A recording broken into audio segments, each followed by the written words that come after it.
السلام علیکم دوستو، میں ہوں اسلم عالم اور آپ دیکھ رہے ہیں گلف ایکسپرٹ۔ قطر آنے کے بعد کمپنی والے ویزا کا پیسہ مانگ رہے ہیں، کیا کروں؟ دوستو، اس چینل کے ذریعے یہاں کے رول ریگولیشن، نئی چیزیں اور آپ کے کیا حق ہیں، ان سب کے بارے میں بتاتا رہتا ہوں۔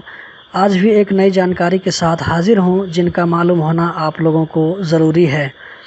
دیکھیے دوستو، آپ کے بیچ اور کمپنی کے بیچ جو ایگریمنٹ بنتی ہے، جیسا کہ آپ کو اسکرین پر نظر آ رہا ہے، یہ قطر میں کمپنی اور ورکر کے درمیان جو ایگریمنٹ بنتی ہے اس کا اصلی سیمپل ہے۔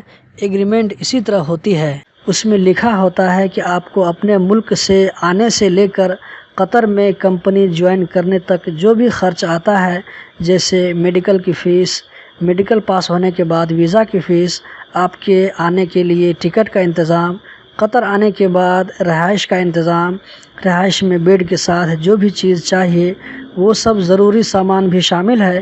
یہ سب کی ذمہ داری آپ کے کمپنی کے اوپر ہے۔ بہت ساری کمپنی والے یہ سب چیز دیتے ہیں اور اکثر کمپنی والے نہیں دیتے۔ دوستو، یہ ویڈیو کچھ لوگوں کو ناگوار گزر رہی ہوگی، لیکن سچ یہی ہے کہ یہ ساری ذمہ داری کمپنی والے کی ہے کہ اس کا انتظام کرے، کیونکہ آپ کمپنی میں اس کے ساتھ کام کرنے آ رہے ہیں تو یہ ساری ذمہ داری اس کی بنتی ہے، یہ آپ کا حق ہے۔ کمپنی والا کسی طرح کا پیسہ کا مطالبہ کرے، یہ اس کا حق نہیں بنتا ہے۔ اگر زبردستی آپ کی سیلری سے پیسہ کاٹ رہی ہے تو آپ لیبر آفس سے بھی رجوع کر سکتے ہیں، لیکن کوشش کریں بات چیت کے ذریعے حل کرنے کے لیے، کیونکہ کمپلین کی صورت میں آپ کے جاب کے جانے کا چانس رہتا ہے۔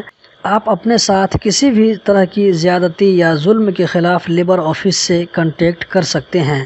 دوستو، اسی طرح کی جانکاری کے لیے اس چینل کو سبسکرائب کریں۔ اگر ویڈیو اچھی لگے تو ضرور لائک کریں۔ آپ لوگوں کا بہت بہت شکریہ۔